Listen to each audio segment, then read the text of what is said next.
Lei nº 13.105, de 16 de março de 2015, Código de Processo Civil, parte especial, livro 1, título 1, capítulo 12. Capítulo 12 das provas. Seção 1, disposições gerais. Artigo 369. As partes têm o direito de empregar todos os meios legais, bem como os moralmente legítimos, ainda que não especificados neste Código, para provar a verdade dos fatos em que se funda o pedido ou a defesa em influir eficazmente na convicção do juiz. Artigo 370. Caberá ao juiz de ofício ou a requerimento da parte determinar as provas necessárias ao julgamento do mérito. Parágrafo único. O juiz indeferirá, em decisão fundamentada, as diligências inúteis ou meramente protelatórias. Parágrafo único. Artigo 371, desculpe. O juiz apreciará a prova constante dos autos, independentemente do sujeito que a tiver promovido, e indicará na decisão as razões da formação de seu convencimento. Artigo 372. O juiz poderá admitir a utilização de prova conduzida em outro processo, atribuindo-lhe o valor que considerar adequado, observado o contraditório. Artigo 373. O ônus da prova incumbe, inciso 1, ao autor, quando ao fato constitutivo de seu direito. Inciso 2, ao réu, quanto à existência de fato impeditivo, modificativo ou extinto do direito do autor. Parágrafo 1º. Nos casos previstos em lei, ou diante de peculiaridades da causa relacionada à impossibilidade ou à excessiva dificuldade de cumprir o encargo nos termos do caput, ou a maior facilidade de obtenção das provas do fato contrário, poderá o juiz atribuir o ônus da prova de modo diverso, desde que o faça por decisão fundamentada, caso em que deverá dar à parte a oportunidade de se desincumbir do ônus que lhe foi atribuído. Parágrafo 2º. A decisão prevista no parágrafo 1º deste artigo não pode gerar situação em que a desincumbência do encargo pela parte seja impossível ou excessivamente difícil. Parágrafo 3º. A distribuição diversa do ônus da prova também pode ocorrer por convenção das partes, salvo quando: inciso 1, recair sobre direito indisponível da parte; inciso 2, tornar excessivamente difícil a uma parte o exercício do direito. Parágrafo 4º. A convenção de que trata o parágrafo 3º pode ser celebrada antes ou durante o processo. Artigo 4. Não dependem de prova os fatos. Inciso 1. Notórios. Inciso 2. Afirmados por uma parte ou confessados pela parte contrária. Inciso 3. Admitidos no processo como incontroversos. Inciso 4. Em cujo favor milita a presunção legal de existência ou de veracidade. Artigo 375. O juiz implicará as regras de experiência comum subministradas pela observação do que ordinariamente acontece e ainda as regras de experiência técnica, ressalvado quanto a estas o exame pericial. Artigo 376. A parte que alegar direito municipal, estadual, estrangeiro ou consuetudinário, provar-lhe-á o teor e a vigência, se assim o juiz determinar. Artigo 377. A carta precatória, a carta rogatória e o auxílio direto suspenderão o julgamento da causa no caso previsto no artigo 313, inciso 5º, alínea B, quando, tendo sido requeridos antes da decisão de saneamento, a prova nele solicitada for imprescindível. Parágrafo único. A carta precatória e a carta rogatória não devolvidas no prazo ou concedidas sem efeito suspensivo, poderão ser juntadas aos autos a qualquer momento. Artigo 378. Ninguém se exime do dever de colaborar com o Poder Judiciário para o descobrimento da verdade. Artigo 379. Preservado o direito de não produzir prova contra si própria, incumbe à parte: inciso 1, comparecer em juízo respondendo ao que lhe for interrogado; inciso 2, colaborar com o juízo na realização de inspeção judicial que for considerada necessária; inciso 3, praticar o ato que lhe for determinado. Artigo 380. Incumbe ao terceiro em relação a qualquer causa: inciso 1, informar ao juiz os fatos e circunstâncias de que tenha conhecimento; inciso 2, exibir coisa ou documento que esteja em seu poder. Parágrafo único. Poderá o juiz, em caso de descumprimento, determinar, além da imposição de multa, outras medidas indutivas, coercitivas, mandamentais e subrogatórias.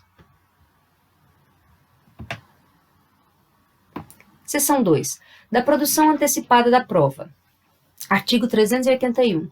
A produção antecipada da prova será admitida nos casos em que: inciso 1. Haja fundado receio de que venha a tornar-se impossível ou muito difícil a verificação de certos fatos na pendência da ação.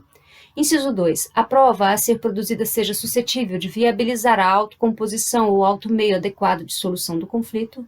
Inciso 3. O prévio conhecimento dos fatos possa justificar ou evitar o ajuizamento da ação. Parágrafo 1º. O arrolamento de bens observará o disposto nessa seção quando tiver por finalidade apenas a realização de documentação e não a prática de atos de apreensão. Parágrafo 2º. A produção antecipada da prova e da competência do juízo do foro onde esta deva ser produzida ou do foro de domicílio do réu. Parágrafo 3º. A produção antecipada da prova não previne a competência do juízo para a ação que venha a ser proposta. Parágrafo 4º. O juízo estadual tem competência para a produção antecipada de prova requerida em face da União, de entidade autárquica ou de empresa pública federal, se na localidade não houver vara federal. Parágrafo 5º. Aplica-se o disposto nessa seção àquele que pretender justificar a existência de algum fato ou relação jurídica para simples documento e sem caráter contencioso, que exporá em petição circunstanciada a sua intenção. Artigo 382. Na petição, o requerente apresentará as razões que justificam a necessidade de antecipação da prova e mencionará com precisão os fatos sobre os quais a prova há de recair. Parágrafo 1º. O juiz determinará de ofício a requerimento da parte a citação de interessados na produção da prova ou no fato de ser provado, salvo se inexistente caráter contencioso. Parágrafo 2º. O juiz não se pronunciará sobre a ocorrência ou a inocorrência do fato, nem sobre as respectivas consequências jurídicas. Parágrafo 3º. Os interessados poderão requerer a produção de qualquer prova no mesmo procedimento, desde que relacionada ao mesmo fato, salvo se a sua produção conjunta acarretar sucessiva demora ou excessiva demora. Parágrafo 4º. Neste procedimento, não se admitirá defesa ou recurso, salvo contra decisão que indeferir totalmente a produção da prova pleiteada pelo requerente originário. Artigo 388. Os autos permanecerão em cartório durante 1 mês, para a extração de cópias e certidões pelos interessados. Parágrafo único. Findo o prazo, os autos serão entregues ao promovente da medida. Seção 3 da ata notarial. Artigo 384. A existência e o modo de existir de algum fato podem ser atestados ou documentados a requerimento do interessado, mediante ata lavrada por tabelião. Parágrafo único. Dados representados por imagens ou sons gravados em arquivos eletrônicos poderão constar da ata notarial. Seção 4 do depoimento pessoal. Artigo 385. Cabe à parte requerer o depoimento pessoal de outra parte, a fim de que esta seja interrogada na audiência de instrução e julgamento, sem prejuízo do poder do juiz de ordená-lo de ofício. Parágrafo 1º. Se a parte pessoalmente intimada para prestar depoimento pessoal e advertida da pena de confesso, não comparecer ou comparecendo se recusar a depor, o juiz aplicar-lhe-á a pena. Parágrafo 2º. É vedado a quem ainda não depôs assistir ao interrogatório de outra parte. Parágrafo 3º. O depoimento pessoal da parte que residir em comarca, seção ou subseção judiciária diversas daquela onde tramita o processo poderá ser colhido por meio de videoconferência ou outro recurso tecnológico de transmissão e sons e imagens em tempo real, que poderá ocorrer inclusive durante a realização da audiência de instrução e julgamento. Artigo 386. Quando a parte, sem motivo justificado, deixar de responder ao que lhe for perguntado ou empregar evasivas, o juiz, apreciando as demais circunstâncias e os elementos da prova, declarará na sentença se houve recusa de depor. Artigo 387.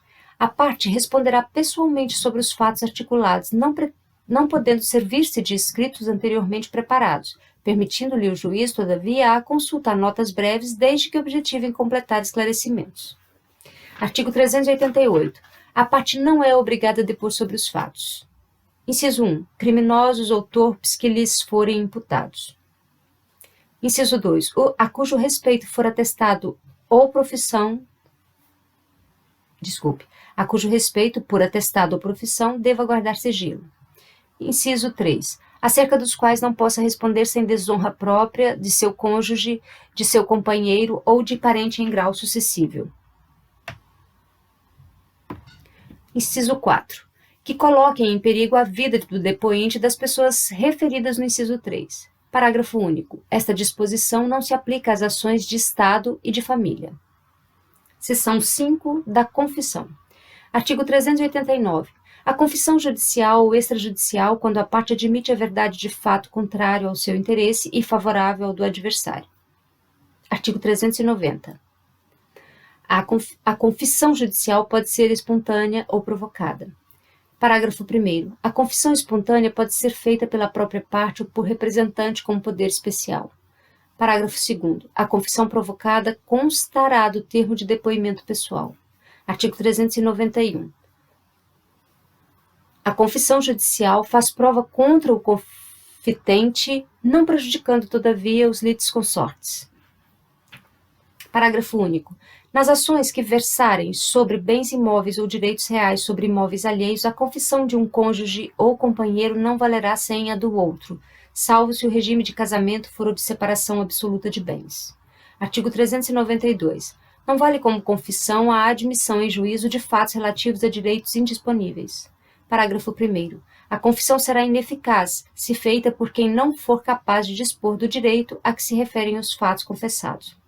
Parágrafo 2º. A confissão feita por um representante somente é eficaz nos limites em que este pode vincular o representado.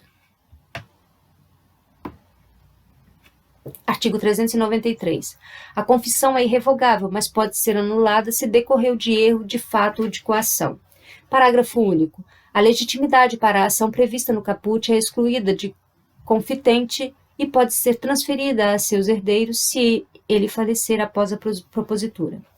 Artigo 394. A confissão extrajudicial, quando feita oralmente, só terá eficácia nos casos em que a lei não exija prova literal. Artigo 395. A confissão é, em regra, indivisível, não podendo a parte que a quiser invocar como prova aceitá-la no tópico que a beneficiar e rejeitá-la no que lhe for desfavorável. Porém, cindir-se-á quando o confitente a ela aduzir fatos novos, capazes de constituir fundamento de defesa de direito material ou de reconvenção. Seção 6. Da exibição de documento ou coisa. Artigo 396. O juiz poderá ordenar que a parte exiba documento ou coisa que se encontre em seu poder. Artigo 397. O pedido formulado pela parte conterá: Inciso 1. A individuação, tão completa quanto possível, do documento da coisa. Inciso 2. A finalidade da prova, indicando os fatos que se relacionam com o documento ou com a coisa.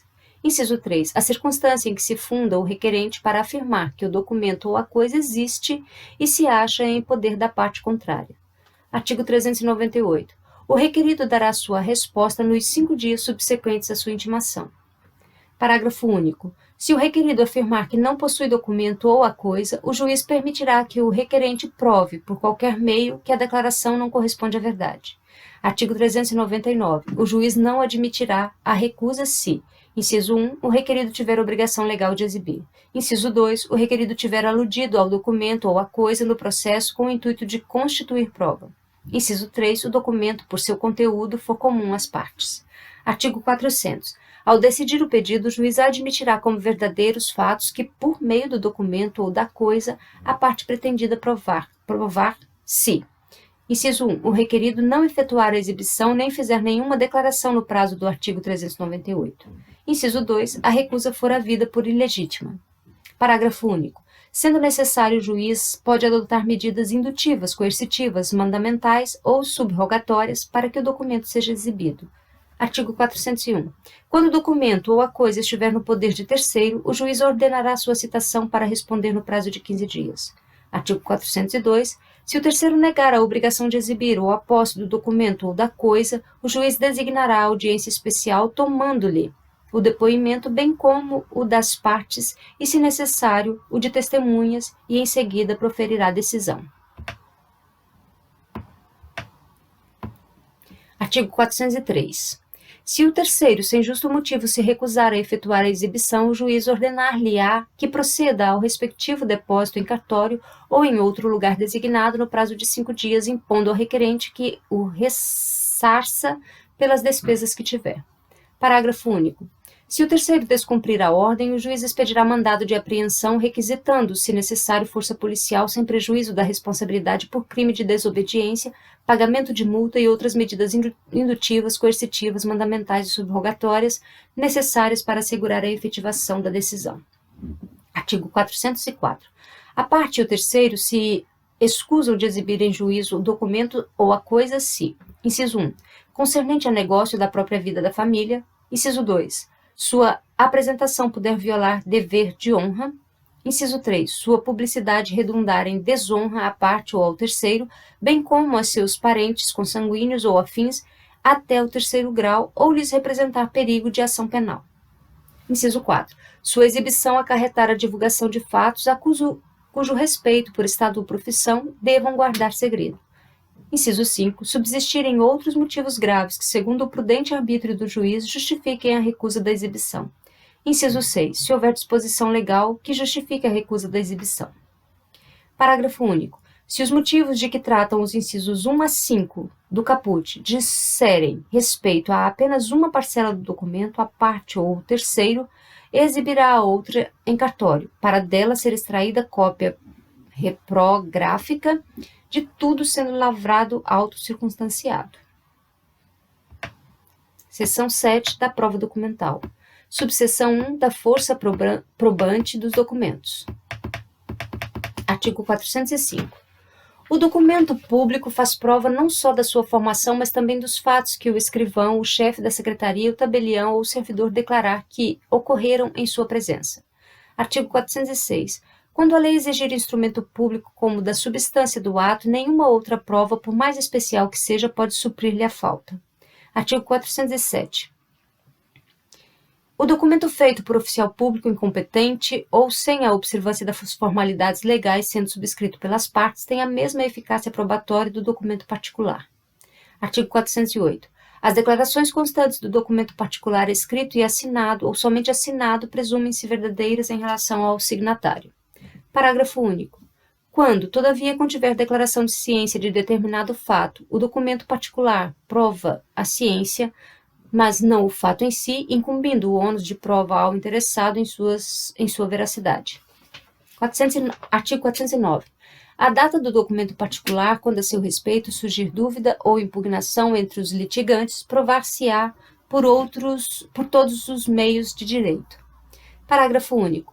Em relação a terceiros, considerar-se-á datado documento particular. Inciso 1. No dia em que for registrado. Inciso 2. Desde a morte de algum dos signatários. Inciso 3. A partir da impossibilidade física que sobreveio a qualquer dos signatários. Inciso 4. Da sua apresentação em repartição pública ou em juízo. Inciso 5. Do ato ou do fato que estabeleça, de modo certo, a anterioridade da formatação ou da formação do documento. Artigo 410. Considera-se autor do documento particular. Inciso 1. Aquele que o fez e o assinou. Inciso 2. Aquele por conta de quem ele foi feito, estando assinado. Inciso 3. Aquele que, mandando compô-lo, não o firmou, porque, conforme a experiência comum, não se costuma assinar, como livros empresariais e assentos domésticos.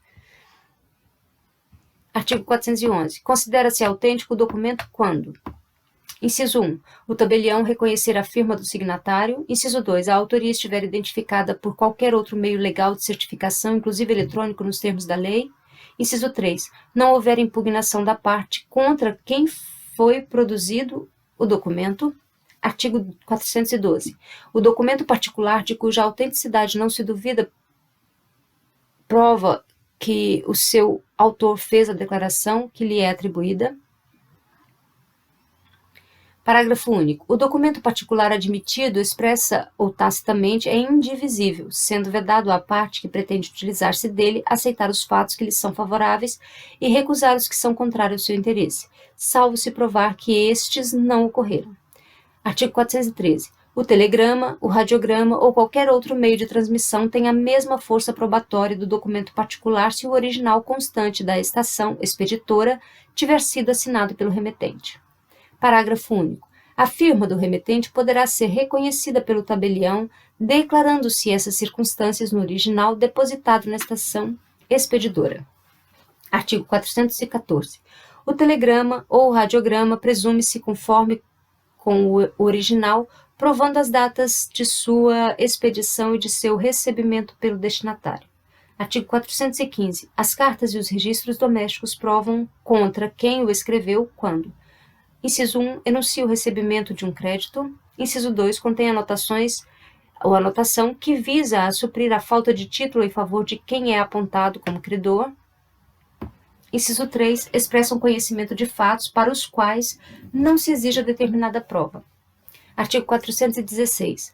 A nota escrita pelo credor em qualquer parte do documento representativo de obrigação, ainda que não assinada, faz prova em benefício do devedor. Parágrafo único. Aplica-se essa regra tanto para o documento que o credor conservar em seu poder, quanto para aquele que se achar em poder do devedor ou de terceiros. Artigo 417. Os livros empresariais provam contra seu autor, sendo lícito ao empresário, todavia, demonstrar, para todos os meios permitidos em direito, que os lançamentos não correspondem à verdade dos fatos. Artigo 418.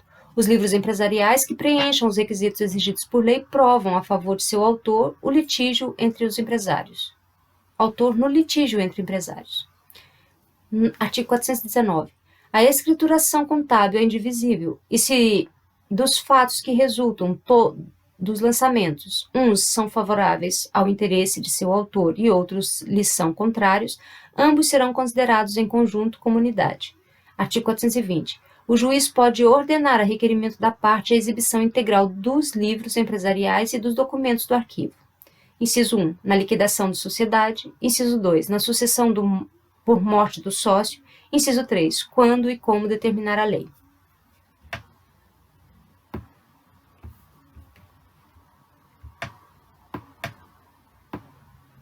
Artigo 421.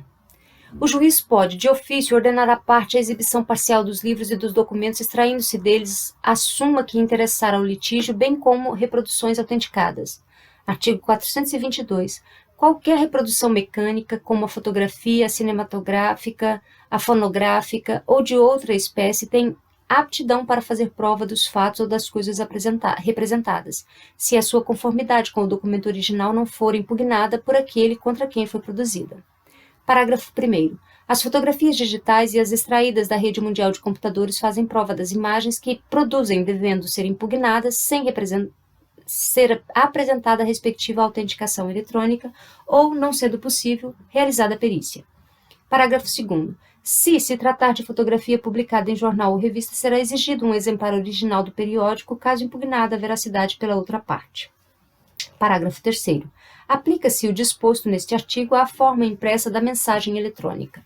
Artigo 423. As produções dos documentos particulares, fotográficas ou obtidas por outros processos de repetição, valem como certidões sempre que o escrivão ou o chefe de secretaria certificar sua conformidade com o original.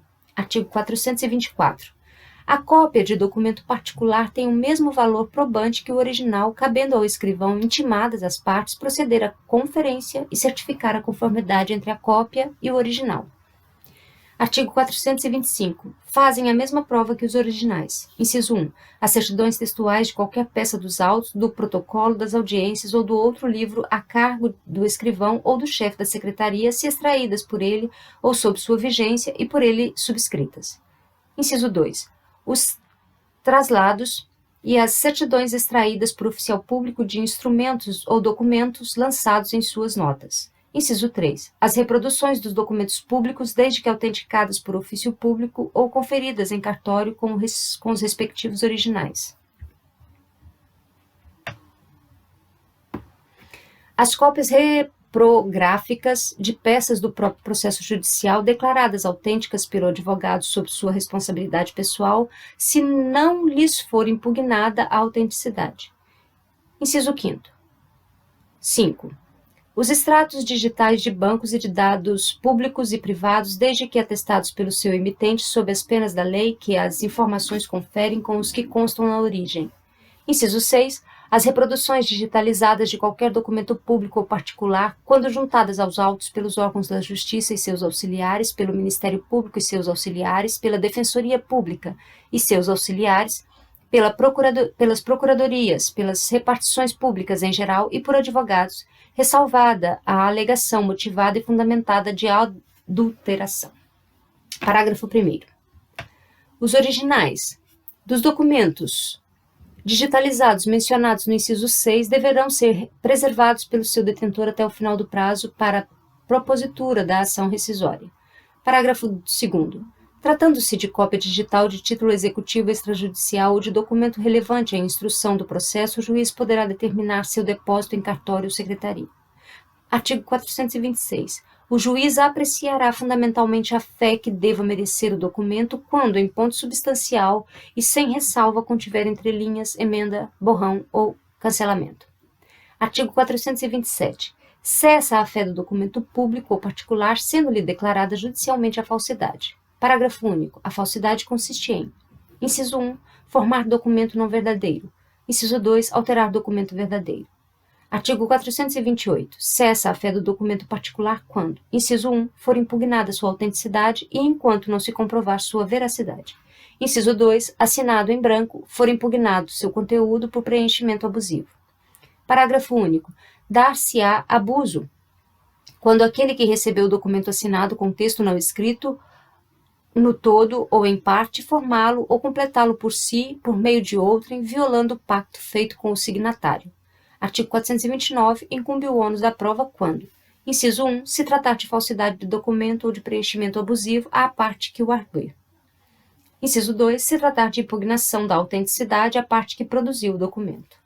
Subseção 2, da arguição de falsidade. Artigo 430. A falsidade deve ser ressuscitada na contestação, na réplica ou no prazo de 15 dias, contado a partir da intimação da juntada do documento aos autos. Parágrafo único. Uma vez arguida a falsidade, será resolvida como questão incidental, salvo se a parte requerer que o juiz decida como questão principal nos termos do inciso 2 do artigo 19. Artigo 431. A parte arguirá a falsidade expondo os motivos em que funda a sua pretensão e os meios com que provará o alegado. Artigo 432. Depois de ouvida a outra parte no prazo de 15 dias, será realizado o exame pericial. Parágrafo único. Não se procederá ao exame pericial se a parte que produziu o documento concordar em retirá-lo. Artigo 433. A declaração sobre a falsidade do documento, quando suscitada como questão principal, constará da parte dispositiva da sentença e sobre ela incidirá também a autoridade da coisa julgada. Subseção 3. Da produção da prova documental. Artigo 434. Incumbe à parte instruir a petição inicial ou a contestação com os documentos destinados a provar suas alegações. Parágrafo único. Quando o documento consistir em reprodução cinematográfica ou fonográfica, a parte deverá trazê-los nos termos do caput, mas sua exposição será realizada em audiência, intimando-se previamente as partes. Artigo 435. É lícito às partes, em qualquer tempo, juntar aos autos documentos novos quando destinados a fazer prova de fatos ocorridos depois dos articulados ou para contrapô-los aos que foram produzidos nos autos. Parágrafo único. Admite-se também a juntada posterior de documentos formados após a petição inicial ou a contestação, bem como dos que se tornaram conhecidos, acessíveis ou disponíveis após esses atos, cabendo à parte que os produzir comprovar o motivo que a impediu de juntá-los anteriormente e incumbindo ao juiz, em qualquer caso, avaliar a conduta da parte de acordo com o artigo 5º. Artigo 436. A parte intimada a falar sobre o documento constante dos autos poderá, inciso 1, impugnar a admissibilidade da prova documental, inciso 2, impugnar sua autenticidade, inciso 3, suscitar sua falsidade, com ou sem deflagração do incidente de arguição de falsidade, inciso 4, manifestar-se sobre seu conteúdo. Parágrafo único. Nas hipóteses do inciso 2 e 3, a impugnação deverá basear-se em argumentação específica, não se admitindo alegação genérica de falsidade. Artigo 437. O réu manifestar-se-á na contestação sobre os documentos anexados à inicial e o autor manifestar-se-á na réplica sobre os documentos anexados à contestação. Parágrafo 1º. Sempre que uma das partes requerer ajuntada de documento aos autos, o juiz ouvirá a seu respeito a outra parte, que disporá do prazo de 15 dias para adotar qualquer das posturas indicadas no artigo 436. Parágrafo 2º. Poderá o juiz, a requerimento da parte, dilatar o prazo para manifestação sobre a prova documental produzida, levando em consideração a quantidade e a complexidade da documentação. Artigo 438. O juiz requisitará as repartições públicas em qualquer tempo ou grau de jurisdição. Inciso 1. As certidões necessárias à prova das alegações das partes. Inciso 2. Os procedimentos administrativos nas causas em que forem interessados a União, os Estados, Distrito Federal, os municípios ou entidades da administração indireta. Parágrafo 1º. Recebidos autos, o juiz mandará extrair no prazo máximo e improrrogável de 1 mês certidões ou reproduções fotográficas das peças que indicar e das que forem indicadas pelas partes e em seguida devolverá os autos à repartição de origem. Parágrafo 2º. As repartições públicas poderão fornecer todos os documentos em meio eletrônico conforme disposto em lei, certificando pelo mesmo meio que se trata de extrato fiel do que consta em seu banco de dados ou no documento digitalizado. Seção 8 dos documentos eletrônicos. Artigo 439. A utilização de documentos eletrônicos no processo convencional dependerá de sua convenção à forma impressa e da verificação de sua autenticidade na forma da lei. Artigo 440. O juiz apreciará o valor probante do documento eletrônico não convertido, assegurado às partes o acesso ao seu teor. Artigo 441. Serão admitidos documentos eletrônicos produzidos e conservados com a observância da legislação específica. Seção 9. Da prova testemunhal. Subseção 1. Da admissibilidade e do valor da prova testemunhal. Artigo 442. A prova testemunhal é sempre admissível, não dispondo a lei de modo diverso. Artigo 443. O juiz indeferirá a inquirição de testemunhas sobre fatos. Inciso 1. Já aprovados por documentos ou confissão da parte. Inciso 2. Que só por documento ou por exame pericial puderem ser provados. Artigo 444. Nos casos em que a lei exigir prova escrita da obrigação, é admissível a prova testemunhal quando houver começo de prova por escrito, emanado da parte contra a qual se pretende produzir a prova. Artigo 445. Também se admite a prova testemunhal quando o credor não pode ou não podia moral ou materialmente obter a prova escrita da obrigação, em casos como de parentesco, de depósito necessário ou hospedagem em hotel, ou em razão das práticas comerciais do local onde contraída a obrigação. Artigo 446. É lícito à parte provar com testemunhas. Inciso 1.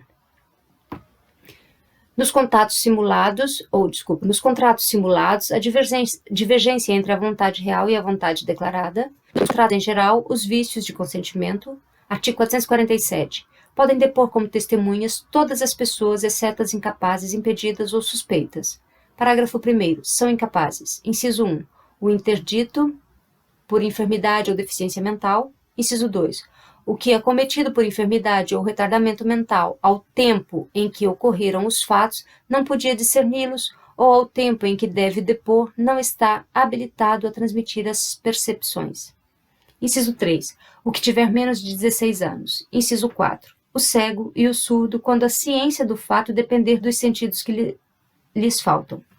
Parágrafo 2º. São impedidos. Inciso 1. O cônjuge, o companheiro, o ascendente e o descendente em qualquer grau e o colateral até o 3º grau de alguma das partes por consanguinidade ou afinidade, salvo se o exigir o interesse público ou tratando-se de causa relativa ao estado da pessoa, não se puder obter de outro modo a prova que o juiz repute necessária ao julgamento do mérito. Inciso 2. O que é parte da causa, na causa. Inciso 3. O que intervém em nome de uma parte, como o tutor, o representante legal da pessoa jurídica, o juiz, o advogado e outros que assistam ou tenham assistido às partes. Parágrafo 3º. São suspeitos. Inciso 1. O inimigo da parte ou seu amigo íntimo. Inciso 2. O que tiver interesse no litígio. Parágrafo 4º. Sendo necessário, pode o juiz admitir o depoimento das testemunhas menores impedidas ou suspeitas. Inciso 5º. Parágrafo 5º. Os depoimentos referidos no parágrafo 4º serão prestados independentemente de compromisso, e o juiz lhes atribuirá o valor que possam merecer. Artigo 448. A testemunha não é obrigada a depor sobre fatos. Inciso 1. que lhe acarretem grave dano, bem como ao seu cônjuge, ao seu companheiro e aos seus parentes consanguíneos ou afins, em linha reta ou colateral até o 3º grau. Inciso 2. A cujo respeito por estado ou profissão deva guardar sigilo. Artigo 449. Salvo disposição especial em contrário, as testemunhas devem ser ouvidas na sede do juízo. Parágrafo único. Quando a parte ou a testemunha, por enfermidade ou por outro motivo relevante, estiver impossibilitada de comparecer, mas não de prestar depoimento, o juiz designará, conforme as circunstâncias, dia, hora e lugar para inquiri-la. Subseção 2. Da produção da prova testemunhal. Artigo 450. O rol de testemunhas conterá sempre que possível o nome, a profissão, o estado civil, a idade, o número de inscrição no cadastro de pessoas físicas, o número de registro de identidade e o endereço completo da residência e do local de trabalho. Artigo 451. Depois de apresentado o rol de que tratam os parágrafos 4º e 5º do artigo 357, a parte só pode substituir a testemunha, inciso 1, que falecer, inciso 2, que por enfermidade não estiver em condições de depor, inciso 3, que tendo mudado de residência ou local de trabalho não for encontrada, artigo 452, quando for arrolado como testemunho o juiz da causa. Inciso 1, declarar-se impedido se tiver conhecimento de fatos que possam influir na decisão, caso em que será vedado à parte que o incluiu no rol desistir de seu depoimento. Inciso 2, se nada souber, mandará excluir o seu nome. Artigo 453. As testemunhas depõem na audiência de instrução e julgamento perante o juiz da causa, exceto, inciso 1, as que prestam depoimentos antecipadamente, inciso 2, as que são inquiridas por carta. Parágrafo 1º. A oitiva de testemunha que residir em comarca, seção ou subseção judiciária diversa daquela onde tramita o processo, poderá ser realizada por meio de videoconferência ou outro recurso tecnológico de transmissão e recepção de sons e imagens em tempo real, o que poderá ocorrer inclusive durante a audiência de instrução e julgamento. Parágrafo 2º. Os juízos deverão manter equipamentos para transmissão e recepção de sons e imagens a que se refere o parágrafo 1º. Artigo 454. São inquiridos em sua residência ou onde exercem sua função. Inciso 1, o presidente e o vice-presidente da República. Inciso 2, os ministros de Estado. Inciso 3, os ministros do Supremo Tribunal Federal, os conselheiros do Conselho Nacional de Justiça e os ministros do Superior Tribunal de Justiça, do Superior Tribunal Militar, do Tribunal Superior Eleitoral, do Tribunal Superior do Trabalho e do Tribunal de Contas da União. Inciso 4, o Procurador-Geral da República e os conselheiros do Conselho Nacional do Ministério Público. Inciso 5º. O Advogado-Geral da União, o Procurador-Geral do Estado, o Procurador-Geral do Município, o Defensor Público-Geral Federal e o Defensor Público-Geral do Estado. Inciso 6. Os senadores e os deputados federais. Inciso 7. Os governadores dos estados e do Distrito Federal. Inciso 8. O prefeito. Inciso 9. Os deputados estaduais e distritais. Inciso 10. Os desembargadores dos tribunais de justiça, dos tribunais regionais federais, dos tribunais regionais do trabalho e dos tribunais regionais eleitorais e os conselheiros dos tribunais de contas dos estados e do Distrito Federal. Inciso 11. O Procurador-Geral da Justiça. Inciso 12. O embaixador de país que, por lei ou tratado, concede idêntica prerrogativa a agente diplomático do Brasil. Parágrafo 1º. O juiz solicitará à autoridade que indique dia, hora e local a fim de ser inquirida, remetendo-lhe cópia da petição inicial ou da defesa oferecida pela parte que a arrolou como testemunha. Parágrafo 2º. Passado um mês sem manifestação da autoridade, o juiz designará dia e hora e local para o depoimento, preferencialmente na sede do juízo. Parágrafo 3º. O juiz também designará dia, hora e local para o depoimento quando a autoridade não comparecer injustificadamente à sessão agendada para a colheita de seu testemunho no dia, hora e local por ela mesma indicados. Artigo 455. Cabe aos advogados da parte informar ou intimar a testemunha por ele arrolada do dia, da hora e do local da audiência designada, dispensando-se a intimação do juízo. Parágrafo 1º. A intimação deverá ser realizada por carta com aviso de recebimento, cumprindo ao advogado juntar aos autos, com antecedência de pelo menos 3 dias da data da audiência, cópia da correspondência de intimação e do comprovante de recebimento. Parágrafo 2º. A parte pode comprometer-se a levar a testemunha à audiência independentemente da intimação de que trata o parágrafo 1º, presumindo-se, caso a testemunha não compareça, que a parte desistiu de sua inquirição. Parágrafo 3º. A inércia na realização da intimação a que se refere o parágrafo 1º importa desistência da inquirição da testemunha. Parágrafo 4º. A intimação será feita pela via judicial quando, inciso 1, for frustrada a intimação prevista no parágrafo 1º deste artigo, inciso 2, sua necessidade for devidamente demonstrada pela parte ao juiz, inciso 3, figurar no rol de testemunha servidor público ou militar, hipótese em que o juiz o requisitará ao chefe da repartição ou ao comando do corpo em que servir. Inciso 4, a testemunha houver sido arrolada pelo Ministério Público ou pela Defensoria Pública. Inciso 5, a testemunha for uma daquelas previstas no artigo 454. Parágrafo 5º. A testemunha que intimada na forma do parágrafo 1º ou do parágrafo 4º deixar de comparecer sem motivo justificado será conduzida e responderá pelas despesas do adiamento. Artigo 456. O juiz inquirirá as testemunhas separadas e sucessivamente, primeiro as do autor e depois as do réu, e providenciará para que uma não ouça o depoimento das outras. Parágrafo único. O juiz poderá alterar a ordem estabelecida no caput se as partes concordarem.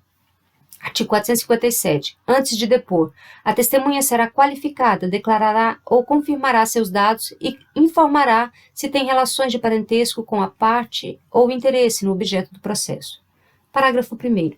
É lícito à parte contraditar a testemunha, arguindo-lhe a incapacidade, o impedimento ou a suspeição, bem como, caso a testemunha negue os fatos que lhe são imputados, provar a contradita com documentos ou com testemunhas até 3 apresentadas no ato e inquiridas em separado.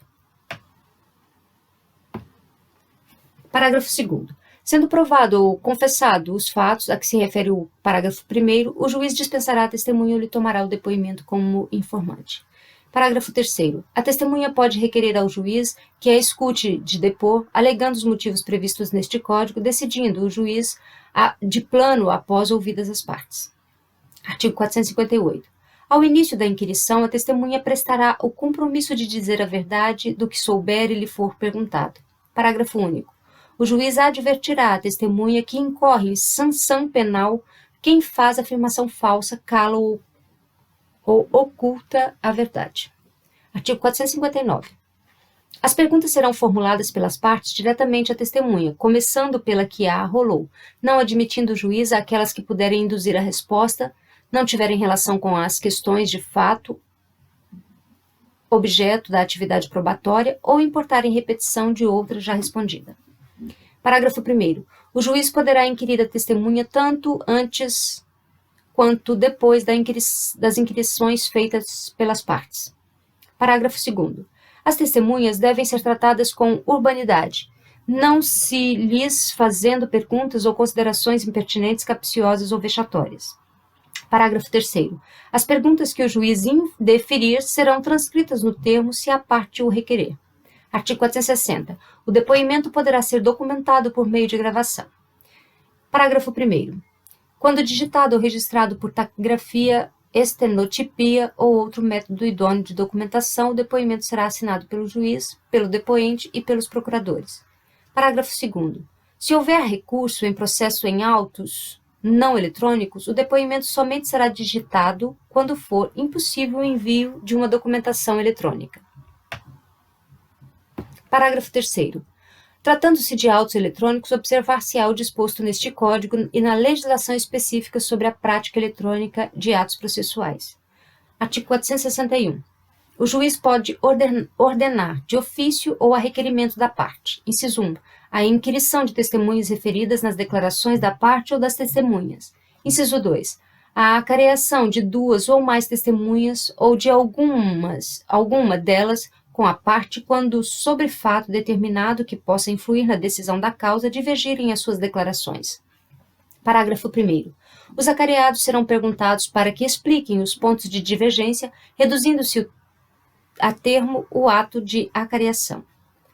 Parágrafo 2º. A acareação pode ser realizada por videoconferência ou por outro recurso tecnológico de transmissão de sons e imagem em tempo real. Artigo 462. A testemunha pode requerer ao juiz o pagamento da despesa que efetuou para comparecimento à audiência, devendo a parte pagá-la logo que é arbitrada ou depositá-la em cartório dentro de 3 dias. Artigo 463. O depoimento prestado em juízo é considerado serviço público. Parágrafo único. A testemunha, quando sujeita ao regime de legislação trabalhista, não sofre por comparecer à audiência, perda de salário, nem desconto no tempo de serviço.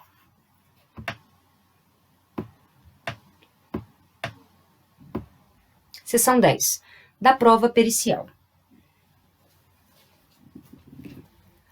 Artigo 464. A prova pericial consiste em exame, vistoria ou avaliação. Parágrafo 1º. O juiz indeferirá a perícia quando: inciso 1, a prova do fato não depender de conhecimento especial de técnico; inciso 2, for desnecessária em vista de outras provas produzidas; inciso 3, a verificação for impraticável. Parágrafo 2º. De ofício ou a requerimento das partes, o juiz poderá, em substituição à perícia, determinar a produção de prova técnica simplificada quando o ponto controvertido for de menor complexidade. Parágrafo 3º. A prova técnica simplificada consistirá apenas na inquirição de especialista pelo juiz sobre ponto controvertido da causa que demande especial conhecimento científico ou técnico. Parágrafo 4º. Durante a arguição, o especialista, que deverá ter formação acadêmica específica na área objeto de seu depoimento, poderá valer-se de qualquer recurso tecnológico de transmissão de sons e imagens com o fim de esclarecer os pontos controvertidos da causa. Artigo 465. O juiz nomeará perito especializado no objeto da perícia e fixará de imediato o prazo para a entrega do laudo. Parágrafo 1º. Incumbe às partes, dentro de 15 dias contados da intimação do despacho da nomeação do perito: inciso 1, arguir o impedimento ou a suspeição do perito, se for o caso; inciso 2, indicar assistente técnico; inciso 3, apresentar quesitos. Parágrafo 2º. Ciente da nomeação, o perito apresentará em 5 dias: inciso 1, proposta de honorários; inciso 2, currículo com comprovação de especialização; inciso 3, contatos profissionais, em especial o endereço eletrônico para onde serão dirigidas as intimações pessoais. Parágrafo 3º. As partes serão intimadas da proposta de honorários para, querendo manifestar-se no prazo comum de 5 dias, após o que o juiz arbitrará o valor, intimando-se as partes para os fins do artigo 95. Parágrafo 4º. O juiz poderá autorizar o pagamento de até 50% dos honorários arbitrados a favor do perito no início dos trabalhos, devendo os remanescentes ser pagos apenas ao final, depois de entregue o laudo e prestados todos os esclarecimentos necessários. Parágrafo 5º. Quando a perícia for inconclusiva ou deficiente, o juiz poderá reduzir a remuneração inicialmente arbitrada para o trabalho. Parágrafo 6º. Quando tiver de realizar-se por carta, poder-se-á proceder à nomeação de perito e à indicação de assistentes técnicos no juízo ao qual se requisitar a perícia. Artigo 466. O perito cumprirá escrupulosamente o encargo que lhe foi cometido, independentemente do termo de compromisso. Parágrafo 1º. Os assistentes técnicos são de confiança da parte e não estão sujeitos a impedimento ou suspeição. Parágrafo 2º. O perito deve assegurar aos assistentes das partes o acesso e o acompanhamento das diligências e dos exames que realizar, com prévia comunicação comprovada nos autos, com antecedência mínima de 5 dias. Artigo 467. O perito pode excusar-se ou ser recusado por impedimento ou suspeição. Parágrafo único. O juiz, ao aceitar a escusa ou ao julgar procedente a impugnação, nomeará novo perito. Artigo 468. O perito pode ser substituído quando: inciso 1, faltar-lhe conhecimento técnico ou científico; inciso 2, sem motivo legítimo, deixar de cumprir o encargo no prazo que lhe foi assinado. Parágrafo 1º. No caso previsto no inciso 2º, o juiz comunicará a ocorrência à corporação profissional respectiva, podendo ainda impor multa ao perito fixada, tendo em vista o valor da causa e o possível prejuízo decorrente do atraso no processo. Parágrafo 2º. O perito substituído restituirá, no prazo de 15 dias, os valores recebidos pelo trabalho não realizado, sob pena de ficar impedido de atuar como perito judicial pelo prazo de 5 anos. Parágrafo 3º. não ocorrendo a restituição voluntária de que trata o parágrafo 2º, a parte que tiver realizado o adiantamento dos honorários poderá promover execução contra o perito na forma dos artigos 513 e seguintes deste Código, com fundamento na decisão que determinar a devolução do numerário. Artigo 469. As partes poderão apresentar quesitos suplementares durante a diligência que poderão ser respondidos pelo perito previamente ou na audiência de instrução e julgamento. Parágrafo único. O escrivão dará à parte contrária ciência da juntada dos quesitos aos autos. Artigo 470. Incumbe ao juiz. Inciso 1. Indeferir quesitos impertinentes. Inciso 2. Formular os quesitos que entender necessários ao esclarecimento da causa. Artigo 471. As partes podem, de comum acordo, escolher o perito, indicando-o mediante requerimento desde que: inciso 1. Sejam plenamente capazes. Inciso 2. A causa possa ser resolvida por autocomposição. Parágrafo 1º. As partes, ao escolher o perito, já devem indicar os respectivos assistentes técnicos para acompanhar a realização da perícia, que se realizará em data e local previamente anunciados. Parágrafo 2º. O perito e os assistentes técnicos devem entregar, respectivamente, laudo e pareceres em prazo fixado pelo juiz. Parágrafo 3º. A perícia consensual substitui, para todos os efeitos, a que seria realizada por perito nomeado pelo juiz. Artigo 472. O juiz poderá dispensar prova pericial quando as partes, na inicial e na contestação, apresentarem sobre as questões de fato pareceres técnicos ou documentos elucidativos que considerar suficientes. Artigo 473. O laudo pericial deverá conter: inciso 1. A exposição do objeto da perícia. Inciso 2. A análise técnica ou científica realizada pelo perito. Inciso 3. O método utilizado, esclarecendo-o e demonstrando ser predominantemente aceitos pelos especialistas da área do conhecimento da qual se originou. Inciso 4. Resposta conclusiva a todos os quesitos apresentados pelo juiz, pelas partes e pelo órgão do Ministério Público. Parágrafo 1º. No laudo, o perito deve apresentar sua fundamentação em linguagem simples e com coerência lógica, indicando como alcançou suas conclusões. Parágrafo 2º. É vedado ao perito ultrapassar os limites de sua designação, bem como emitir opiniões pessoais que excedam o exame técnico ou científico do objeto da perícia. Parágrafo 3º. Para o desempenho de sua função, o perito e os assistentes técnicos podem valer-se de todos os meios necessários, ouvindo testemunhas, obtendo informações, solicitando documentos que estejam em poder da parte de terceiros ou em repartições públicas, bem como instruir o laudo com planilhas, mapas, plantas, desenhos, fotografias ou outros elementos necessários ao esclarecimento do objeto da perícia. Artigo 474. As partes terão ciência da data e do local designados pelo juiz ou indicados pelo perito para ter início a produção da prova. Artigo 475. Tratando-se de perícia complexa que abranja mais de uma área de conhecimento especializado, o juiz poderá nomear mais de um perito e a parte indicar mais de um assistente técnico. Artigo 476. Se o perito, por motivo justificado, não puder apresentar o laudo dentro do prazo, o juiz poderá conceder-lhe, uma por vez, prorrogação pela metade do prazo originalmente fixado. Artigo 477. O perito protocolará o laudo em juízo no prazo fixado pelo juiz pelo menos 20 dias antes da audiência de instrução e julgamento. Parágrafo 1º. As partes serão intimadas para, querendo manifestar-se sobre o laudo do perito do juízo no prazo comum de 15 dias, podendo o assistente técnico de cada uma das partes, em igual prazo, apresentar seu respectivo parecer. Parágrafo 2º. O perito do juízo tem o dever de, no prazo de 15 dias, esclarecer ponto. Inciso 1. Sobre o qual exista divergência ou dúvida de qualquer das partes, do juiz ou do órgão do Ministério Público. Inciso 2. Divergente, apresentado no parecer do assistente técnico da parte. Parágrafo 3º. Se ainda houver necessidade de esclarecimentos, a parte requererá ao juiz que mande intimar o perito ou assistente técnico a comparecer à audiência de instrução e julgamento, formulando desde logo as perguntas sob forma de quesitos. Parágrafo 4º. O perito ou assistente técnico será intimado por meio eletrônico com pelo menos 10 dias de antecedência da audiência. Artigo 478. Quando o exame tiver por objeto a autenticidade ou a falsidade de documento ou for de natureza médico-legal, o perito será escolhido de preferência entre os técnicos dos estabelecimentos oficiais especializados, a cujos diretores o juiz autorizará a remessa dos autos, bem como do material sujeito ao exame. Parágrafo 1º.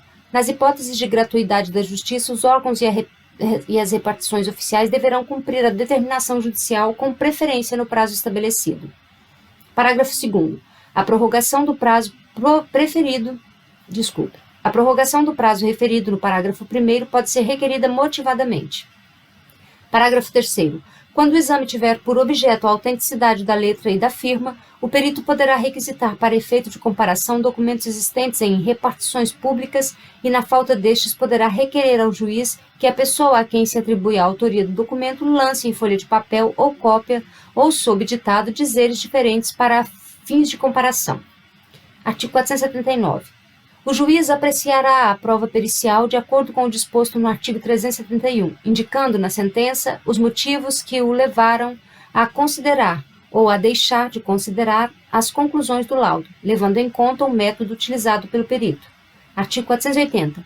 O juiz determinará de ofício ou a requerimento da parte a realização de nova perícia quando a matéria não estiver suficientemente esclarecida.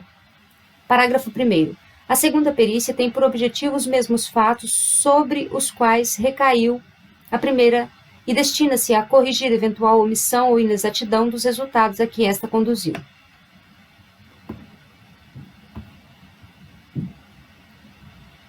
Parágrafo 2º.